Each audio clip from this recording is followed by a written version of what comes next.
Welcome to another episode of the On.NET Show. We're going to talk to Aaron Stannard about the Akka NET actor model. You won't want to miss it.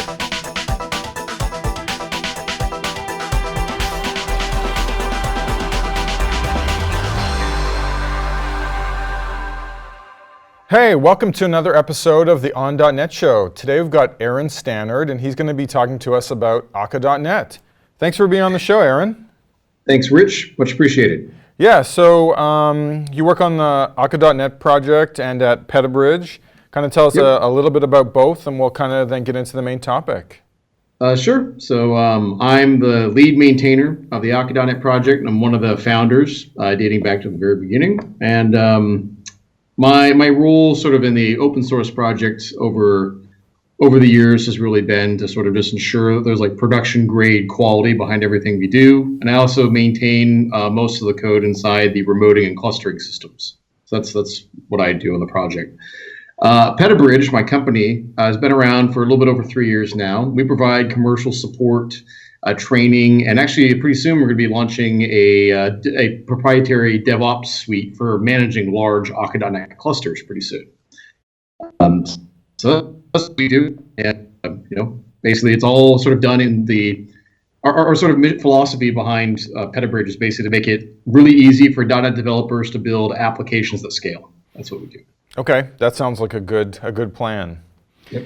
Okay, so tell us a little bit more about the space. I think there's this actor model, and maybe you can tell us a little bit about other implementations that might be kind of similar, kind of different. Sure. So Akka NET's an implementation of the actor model, right? And the actor model is actually a really old concept, been around since the early 1970s. Today, in 2018, there's a few different implementations that are available. There were none when we started the Akka NET project, so that's a big improvement right there. But you have Akka NET itself, which is a port of the really popular Scala project called Akka. And Akka is used to power things like Apache Spark and a whole bunch of other systems under the hood. So you have Akka NET, which is a port of that, and it operates in a very similar manner to Erlang and some of the other sort of traditional actor model implementations. But you also have some new interpretations of that design, like Microsoft Orleans and Service Fabric actors, which both implement this virtual actor model, which has some semantic differences in terms of how actor lifecycle works and everything else, but really they're trying to accomplish the same goal, which is making it really easy for developers to build applications that can distribute large concurrent workloads somewhat transparently over flexible networks. So you can go ahead and add and remove computers on demand using something like a Windows Azure scaling set and get a linear increase in the amount of computing capacity that you have. Makes sense. So I've definitely heard this term actor before. Can you give us more of a sense of what the nature of it is and if it's similar to anything else? Sure. Well, from the original actor model white paper from the early 1970s, the actor model white paper itself was only like a couple years younger than the original relational database white paper, just to give you a sense of how old these ideas are.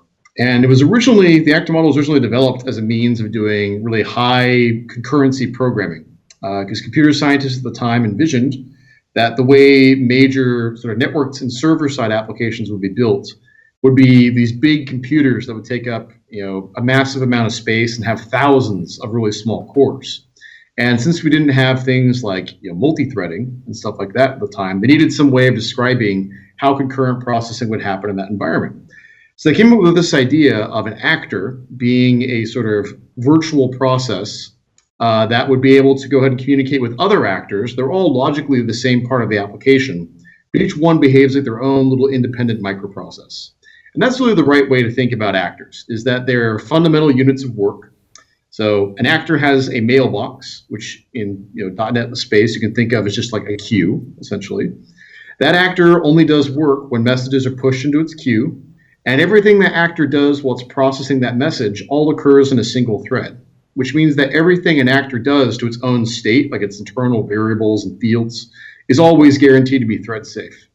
So what actors really give people at sort of a really basic level, if you're using Akka like just totally inside a single process, is a way of doing concurrent programming that doesn't require locks or critical regions or any of the other really nasty sort of synchronization mechanism stuff. Yeah, I've definitely been in those situations where it's like you look at some piece of code and can I guarantee that, you know, the next set of lines are either going to be on the same thread such that I don't really have to worry about much, or there are potentially a thread transition in the middle, and that's where you kind of get bitten.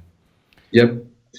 Yeah, the idea behind the actor model is to sort of expose to the software developers who are working on a system a tool that is just guaranteed, has all these sort of safety guarantees out of the box, right? So first guarantee is that, you know, actor only does one thing at a time. They're serial, in other words.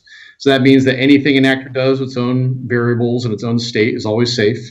Second is that actors only process their messages in the order in which they're received. So there's a sort of an ordering guarantee on the order in which that actor's operations are going to be processed. Then the other guarantee is that an actor's state's always private. No one else can go and modify it from the outside. I see. So I'm a big fan of bad analogies. And so when you were talking, a couple things came to mind. Some of that sounds a little bit like sprites in gaming, if you're familiar with that, because there's very many of them. There's you know, a game loop that runs and they kind of get modified and dealt with. The other one is seems a little coroutine-ish as well. Do any of those work for you? I'll do the sprite one makes sense, but the difference is you have like one event loop thread that kind of drives the renderer, but in actors there can be a unbounded number of event loop threads. I see. So the similarity is the fact that you only ever run on one thread and you kind of get some amount of time to run, but the dissimilarity is that there are very many threads, and it's just so is it a one-to-one relationship between actors and threads, or there can be multiple actors on each thread? There can be multiple actors on each thread. So if I could visualize this for a second. Okay. So imagine you have like a 4-core computer, and let's go ahead and just say there's no hyper-threading for a second here. So you basically have 4 things that can be executed concurrently at any given, you know, microsecond or whatever, right? Well, 4 things to be executed in parallel, rather, if you want to be technical. What Akka .NET does with its dispatching system is you might actually have 1 million actors that all have messages sitting in their mailbox. And our dispatching system essentially guarantees that those 4 threads will go and service all 1 million actors in kind of a fair way based on when the actor had data pushed into it.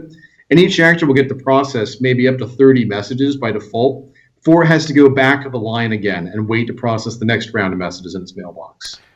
I see. So there's kind of a thread pool nature to it. And, you know, things like starvation are critical concerns. Yeah, and we have the ability to go and configure the dispatching system because there's some cases. So, for instance, Akka.remote, for instance, that's the module in the Akka.NET framework you use for letting actors communicate across process boundaries. So, when you start building a distributed system across, you know, like Windows Azure or Docker or something, Akka.remote's like the infrastructure that delivers messages from one actor and one process to another. In that setup, those actors, the system actors built into Akka.NET that actually do the message serialization and transmission, have these soft real-time deadlines they have to adhere to. So we actually go and use a technique called exclusive scheduling, where they get their own thread pool separate from everyone else. So the work queue is always really short for those actors. That way, if there's a 1 million actors on the general thread pool trying to process stuff, these actors can kind of jump to the front of the line. Right, kind of a VIP status. Yeah, exactly. And we also have we have some customers who do a lot of IoT with Windows Azure. And in some cases, depending on the type of device you're working with, they might have a scenario where it's like, we have to pull this buffer from this device 400 times a second or we lose frames, something like that. I believe that, yeah. And it's like the developer doesn't really have any choice over it because it's like the OEM built it that way, right? And so what they'll do in those cases is they'll put the actors that pull those frames off of that device on what's called a pin dispatcher, where the actor always runs on the same thread over and over again. Now, by and large, Akka.NET does a really good job of managing all of this for you out of the box. But so you probably shouldn't mess with it unless you have like an edge case like that IoT example. But for the most part, we do a pretty good job with fair scheduling and everything else. Yeah, one of the things I definitely learned in the IoT space is those pins don't queue. Nope. which is like super annoying. It's like, there's just like electricity there that has to be observed. Hmm.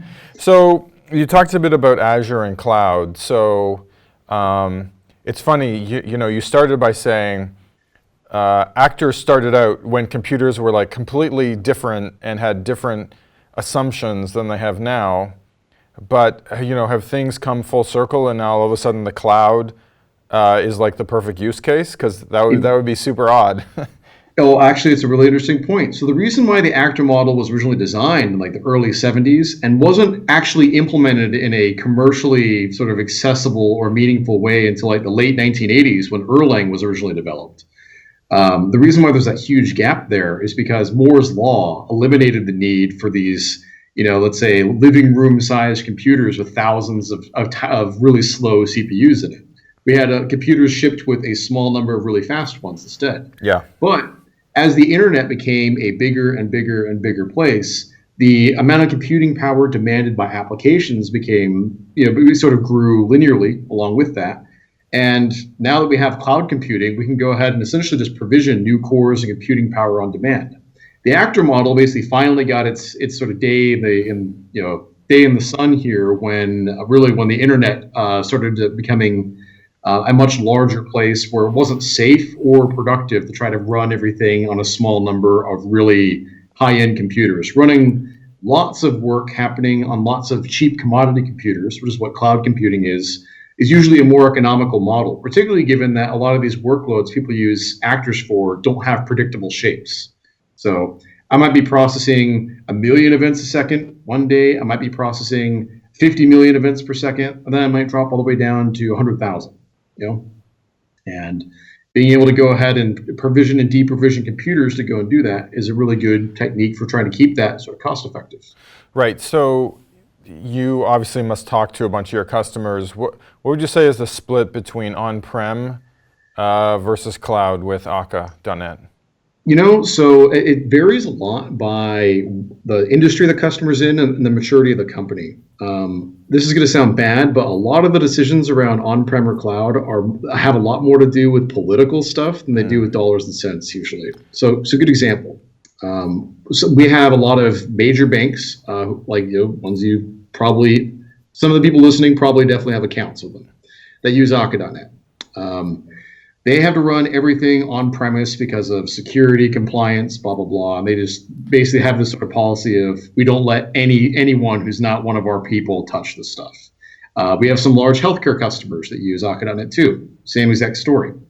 But then we have a lot of startups that go and do interesting things. Like there was a startup I talked to that does real-time risk modeling for insurance, essentially, trying to predict what are the total maximum amount of claims a natural disaster that has these parameters might generate. So they're basically using Akka .NET for trying to run risk simulations and that sort of thing. Well, during a time of year when there's not a lot of hurricanes or wildfires going on, their capacity might be a lot lower than it normally is. So they might go ahead and spin down the amount of computing power they need. So early stage companies that don't have a lot of legal risk, I think, tend to lean on the cloud real heavily because that operational expenditure of paying a monthly fee is a lot more palatable than a big upfront capital allocation for pouring concrete, trying to build a data center. Yeah, it's OpEx versus CapEx. Yep. Me personally, where Akka.NET really, its first real production use case was I built a real-time marketing automation analytics for Windows Phone and Windows desktop applications. And we ran everything on a really large, originally it was Amazon Web Services setup. This is back in 2013, so back in the day. And that made a lot more sense for us just because, we couldn't predict what our load was going to be. We had one period of growth where our total network traffic during peak hours grew by 600%, for 6 consecutive days. So just stuff like that happened. Wow. Right. Yeah. So from what you're saying, this isn't the new way to write a website. Exactly. You have to have a kind of a little bit of a specific shape of application, and then you kind of fit into the bullseye of the actor style framework. There's really a couple So Akka.NET is a little bit different than something like Orleans or Service Fabric actors in the sense that it can scale down to run inside a single process. So we actually have people who ship things like Xamarin applications or WPF, and I think maybe some Unity games now, where they're using the actors to manage sort of concurrent state inside the client app itself. So if you're building a Unity game, you might use the Akka.NET actors on the client to go ahead and drive NPC behavior or something like that, right? So there are some use cases that are sort of strictly related to this like local concurrency type stuff. But the use cases most people want to talk about, though, and this is what sort of gets organizations to really buy into Akka.NET in a major way, are the big distributed server-side use cases. And to make an investment in something like Akka.NET, you probably need to have two different problems that occur at the same time. The first is you have what I would call a soft real-time processing deadline. So here's an example of what that might look like. If I am running a analytics company and I have to guarantee that we will produce notifications about these critical events within N number of seconds of them happening, that's a soft real-time processing boundary. If you're building a trading system, you got to guarantee that trades get posted within a certain window. If you're doing e-commerce, you got to guarantee the order gets sent. And there's so you can sort of see there's like functional structure that kind of defines what those look like. And it's actually more and more the case these days that more and more services have like these sort of real-time processing deadlines. So that's one criteria. The second criteria is unpredictable demand. You don't necessarily know how many of those requests that you have this soft real-time processing guarantee. You don't necessarily know how many of them they're going to be at any given time, but you have to honor that guarantee for all of them, regardless of what the volume is. So when those two requests appear simultaneously, it typically means you're going to need to do two things differently than you normally do. So it's not a website anymore. Now what you really have is a stateful application that's running on the server side. Exactly. Yeah. And what Akka.NET makes really easy is it makes it really easy to manage state on your own. And it also makes it really easy to linearly increase your ability to process and manipulate state as you add more hardware to your system. So it sort of really gives you that linear hardware scalability that makes it easy to predict how many servers do I need to handle this amount of traffic. Makes sense. So a couple kind of more closing questions. One, does this run on both .NET Core and .NET Framework? Yep. And the other one is, there's some other trends happening in the industry right now. Containerization would probably be top of the list, and so I'm kind of curious how this relates. And I guess the last one is, if I'm interested, where do I go look? Sure. So the first bit, .NET Core and .NET Framework support. We support both.